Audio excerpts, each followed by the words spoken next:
Hello, hello. Just want to do something a little bit different today and just draw for once. Yeah, it's always nice to refresh or come back to old friends.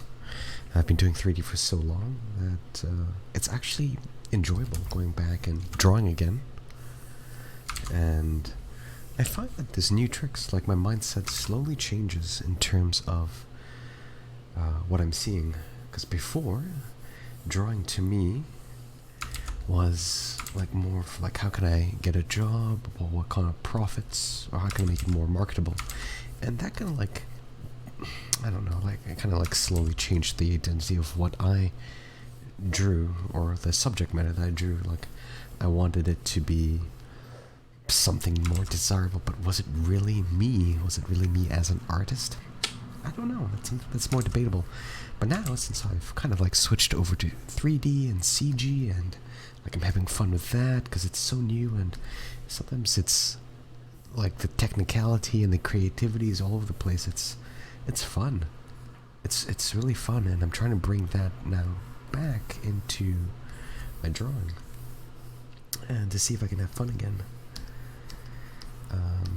Try not to be bogged down by that kind of competitive voice you build up when you're younger, because you're trying to find a job and you want to, air quotes, be the best. But honestly, what did you get an art for?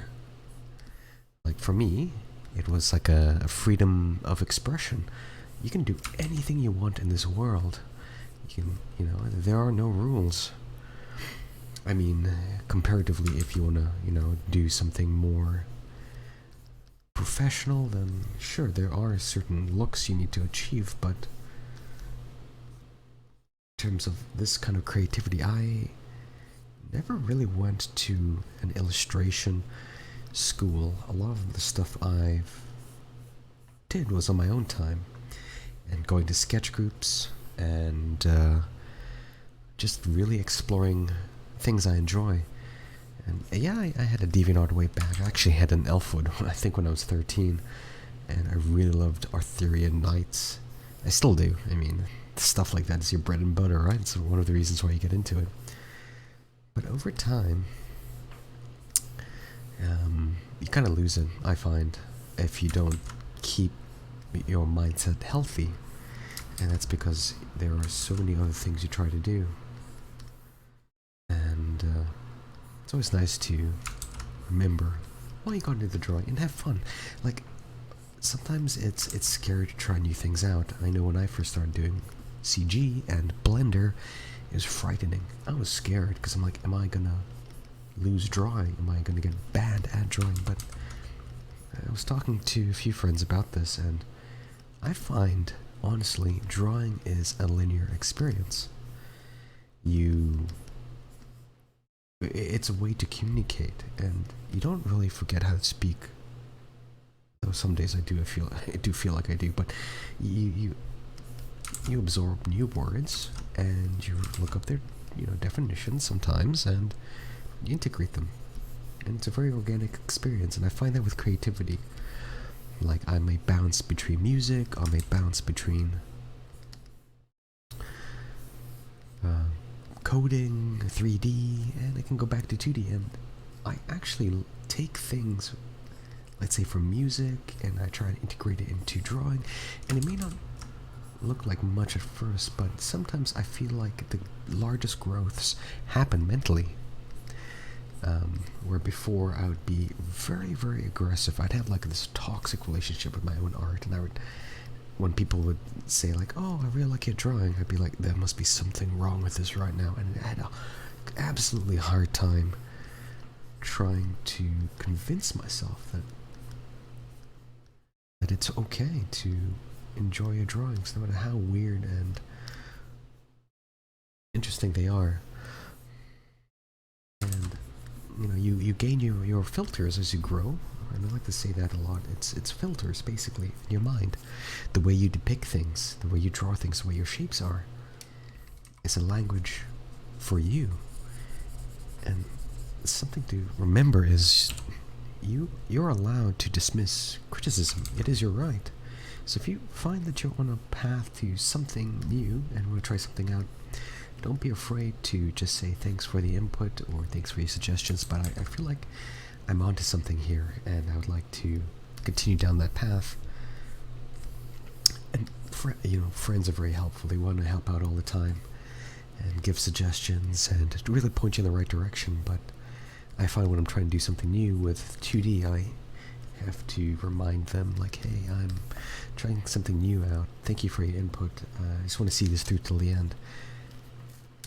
And if there's something weird about, like, once I draw this, or like say I'm doing this video on me drawing this, I'm putting this towards an audience, but I have a lot of private sketches that I draw, and there may be layers of like quick little doodles like this, very intimate, and it's just like art for me and for my eyes only.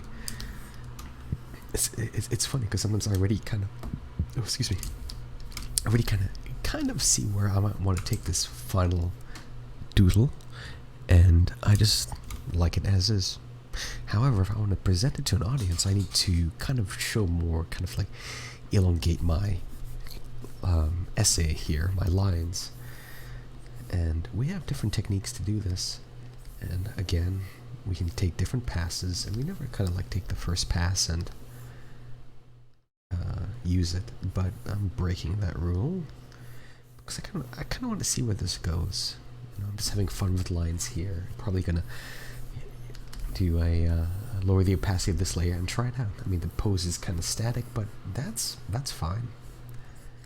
Let's see here. What can we? I had a bunch of pockets. Maybe some buttons here. And do it like this.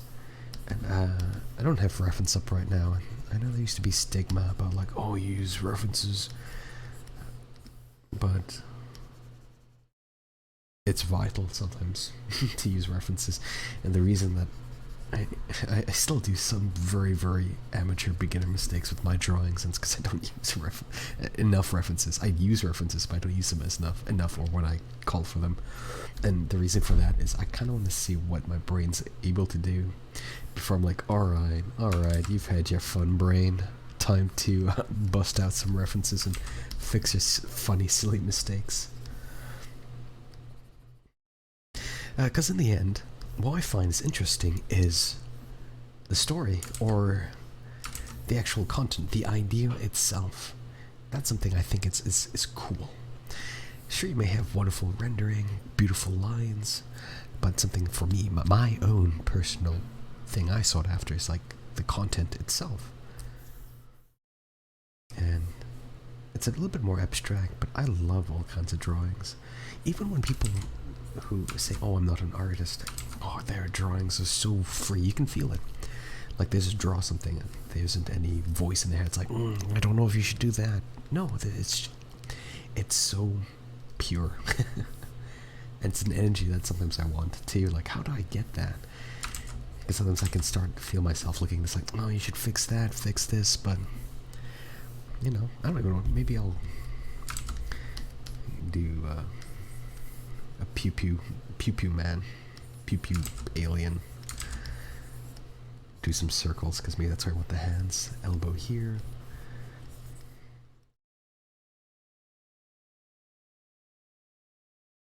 Pew person's pointing. I'm pretty loose with my stuff here. I might use the lasso tool and lower a few things. One thing I really enjoy, I used to watch like a lot of, Saturday 90s cartoons, morning cartoons, and I just love like large, hilarious eyes jutting out, kind of like Rayman.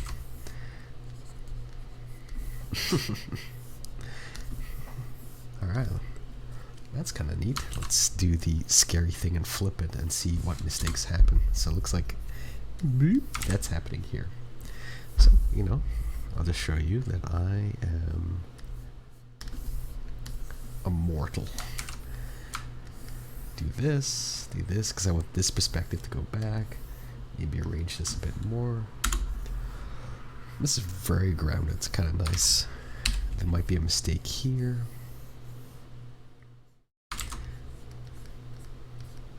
And one thing My partner, she always laughs at this too, where I have very particular drawing when I draw hands. Highly detailed, because I think it's funny. I don't know, it's really funny. Okay. Pointing. And maybe make this a little bit bigger. And I kind of want this to be tilted like that. Give some dimension this way. Boop. Like that. Pocket here. Still kind of funky here. Maybe just a thumbs up instead. Okay. Rotate this to make it grounded. And maybe a lizard person. I'm always on this kick to drawing like lizard bounty hunters. Flathead. Cool. Alright, so now what I'm going to do is just lower the opacity here. We can also change up the color so it's easier to see as an underlying sketch. And create a new line. There we go. Alright, so then I'll just go in and redraw. Because now I kind of have this nice base and I can kind of like try and feel certain areas and see where they go. I love clips too because the lines feel so buttery. Okay, so we're going to see this color here. Kind of want it like that. That line felt good. Also, I rarely do full rendered paintings because I find I derive the most satisfaction when drawing these lines. Like, it feels so good to me just having fun with lines, and that's something that took me a while to figure out. Like, where just with your own art, just do things that satisfy you. You know, I love just line work. You can get, like this line weight here, look at that. You can go up, bring it down, and then same thing here, control the contour, bring this here, bring this down. It feels so good. Bring this down like this, bring it down here.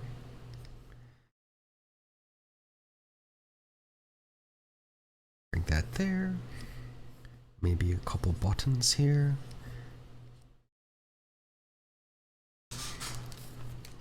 That was good. Let's do another one here. Like this. But if rendering's your thing and if it's meditative to you, by all means do that.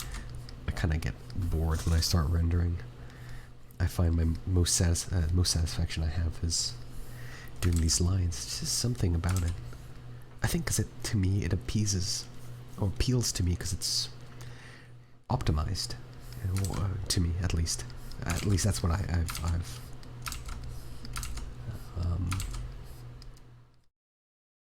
dictated in my own language of art. Because like with this, you can kind of see like, oh, this is heavier here, rather than like painting. I can just say like, oh, like here is the bottom to the top, and this is maybe the shadows coming this way, so you do like a hard line here, and then light a line like this, and the shadow over here, and you can really like, you've already said so much.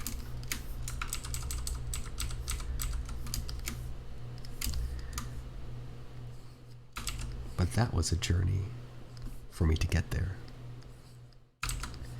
And I mean, I did paint a bit actually. Went and did a BFA and learned how to do oil paint, but sadly I got really allergic to a lot of the toxic stuff that oil had, and I can't really do that anymore. But it did teach me about being patient, because you gotta wait for oils to dry, and it's like a method in a workflow. And the good thing about digital art is you can always try different workflows. It's so amazing what's out there now. There's so many tutorials, there's so many things that you can learn. You can like learn to paint or like somebody, and they give you really good starting grounds. When I was learning, I didn't have any of that. This was like early 2000. I think, when was it, like 2001, 2002? It was like first time on the internet. It was probably in the 90s, but there was barely any of this stuff on. You had to go find like groups or forums, and they would show you some stuff. Concept art really wasn't a big thing back then. It was actually barely known. I think it was VisDev. Like the path to get to concept art was usually you did industrial design, because you had to learn how to design things. But now it's like full courses and like online schools. Oh man, what a time to be alive. I tried a few of those schools before, but I think what's that? I don't know, like some of the format for me, I think I already got the enjoyment. Like I was happy where I was heading with my own art, and that's something really hard to come to terms with. And sure, there are times where like, oh man, it'd be so great if, there was like a cartoonist school, because there's so many emphasis on concept art, but I love cartooning. Oh, excuse me. I love cartooning, I love lines, I love this kind of stuff. I'm sure there is if I look harder. Because there's so much there's so many different kinds of rules to apply, and that's what appealed to me. Because traditionally, or in concept art, it borrows more from, I guess, like ateliers, where you learn about lighting and rendering, emphasis on foundation and anatomy, or your fundamentals. And that's really cool. I love cartooning, so I read a few things where it's all about like shapes and appeal. Anatomy is important, but that's only because you'll have to learn how to exaggerate it. But if anyone knows any good resources, I'd love to. I know Loomis has a few books, but are there any similar content like Schoolism, but primarily on cartooning? Maybe on caricatures. I think there might be a few. I'm just mindlessly doodling lines and adding things right now. And I really didn't have a theme, I just kind of started drawing. And that's what I end up doing. I just start putting things down, shapes down, start reacting to it, like all of this stuff. I saw like there's a square here. I'm like, oh, it'd be cool if I just added random shapes like this. Just really having the drawing dictate to me what it wants to be, if that makes sense. I kind of want his face to be like, kind of want like a sharp line to come here. It's more like a diamond trapezoid look.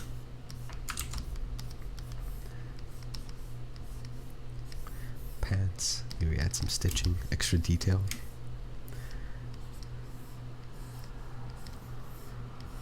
And let's have this bunched up. I don't know if this makes sense. This feels good. Let's do that. And let's do the same thing over here. So yeah, I definitely say like, even like the opposite. Let's say if you're a 3D artist and you try and do more drawings, try and find workflows that are kind of similar from 3D to 2D, because that's what I did when I went from 2D to 3D. I tried to think as everything like Photoshop layers, and it started making sense.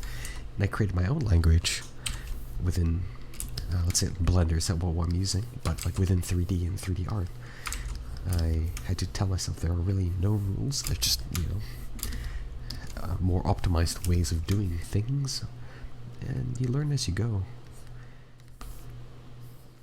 And just, do the thing. Rather than wait or like, oh, I'm gonna do it when I'm better at this. Just do it. honestly, because in that way it's already out in the world, and then you can look at it. It's like physical. You know, you can see it rather than having it in your mind space. Because sometimes, you know, you have these ideas that you try and verbalize, or you try and draw out, and it makes so much sense in your head. You're like, yeah, this is great, this is fantastic.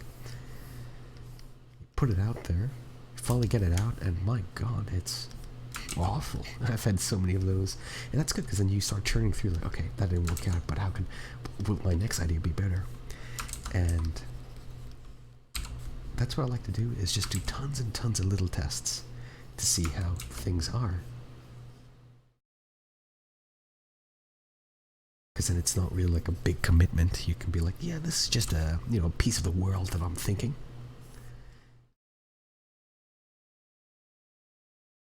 And see how it goes.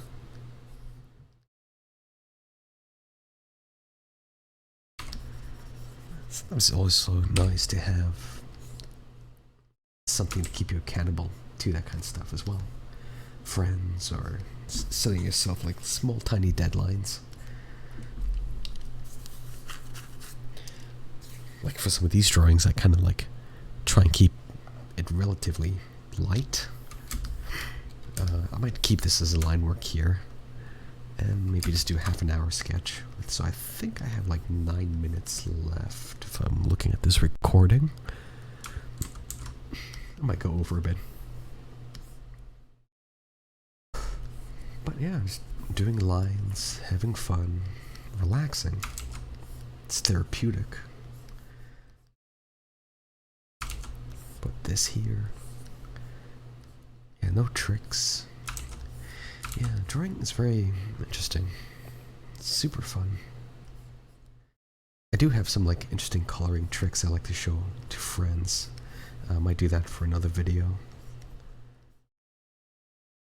I might continue on with this guy too. Maybe I'll do that. See how that goes. Yeah, let's put that here. Follow the shape. You know, like, I'm happy with this being kept in here. I mean, sure, I can go over. So that's another thing too. Like some of my choices here are based on working the industry. I'll just give you a quick example. It's because when you draw shoes, you know, if you want like, oh, do a proper shoe, air quotes if I can remember. You know, you want like all these beautiful shapes and contours out.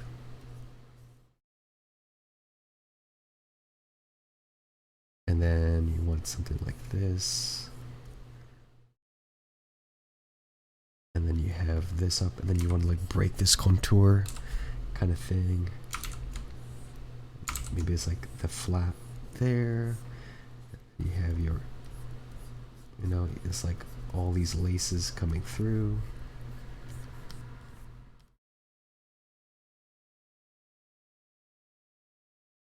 Anyway, it's like that. But in animation, when you're doing shoes, for example, this is hard to rotate around, and there might be a lot of parts when you're trying to build it as a rigged character. So that's why in some cartoons you'll see shoes are very simple, and they'll always be kept within the shape like this. And that's because this is easier to rotate around. Because the person building this, if it's a rig, just needs one single shape to shift around. And that's kind of just built in from that. Try and keep it nice for the animators. See, I always do asymmetrical shoes too. At this point, I think it's just the style. You know, like video games, bug turns into a feature.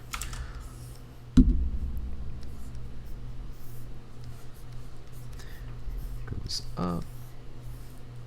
One. I want to put a star here. That wasn't awful. Yeah, sure, we'll put that there. High tops. I can draw stars. Okay. What can we add here now? Thumbs up. How do you do so? Do a thumbs up. I'm just gonna guess. Oh god, these fingers look so flamed.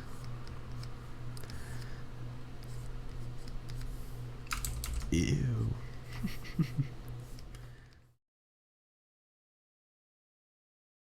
Okay.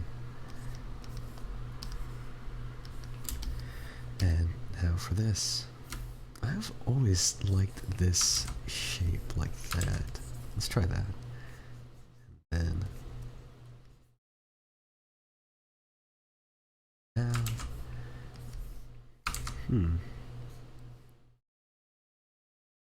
That.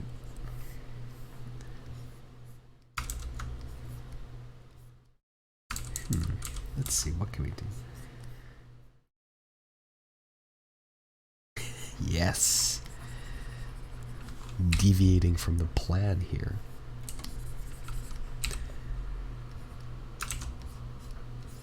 Okay, let's try a nose like that.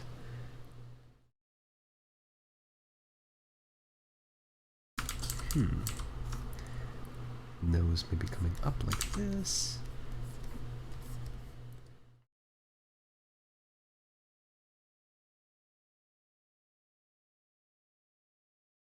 Yeah, I can almost like hear this person's voice. And let's lower that and let's take a look what we have here.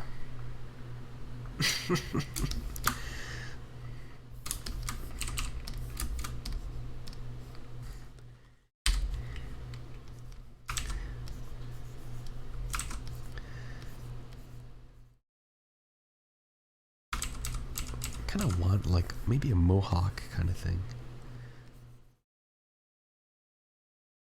I do like this shape, yeah.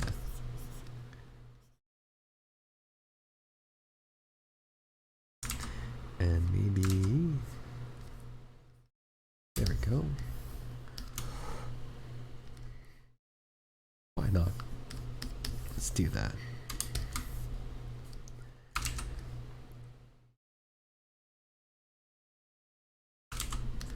That's kind of cool.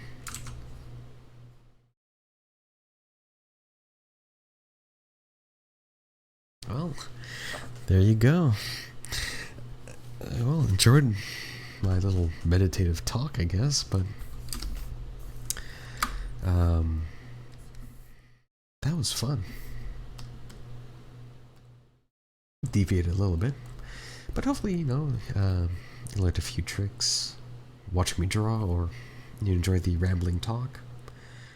I know it's not my usual thing, but I've been trying to get back to drawing and build a healthier relationship with my 2D art specifically, because I kind of like working in the industry as a designer. Like I mentioned before, you start getting into, I don't know, for me I felt like it was the wrong things, trying to like make my style more profitable, and that altered actually what I wanted it to be, which is just my own voice. Unique, and yeah, this stuff probably doesn't really go well in popular media because it's very odd and different. Might be appealing in its own way, but the big marketers, I don't know if it is. Alright. Thank you.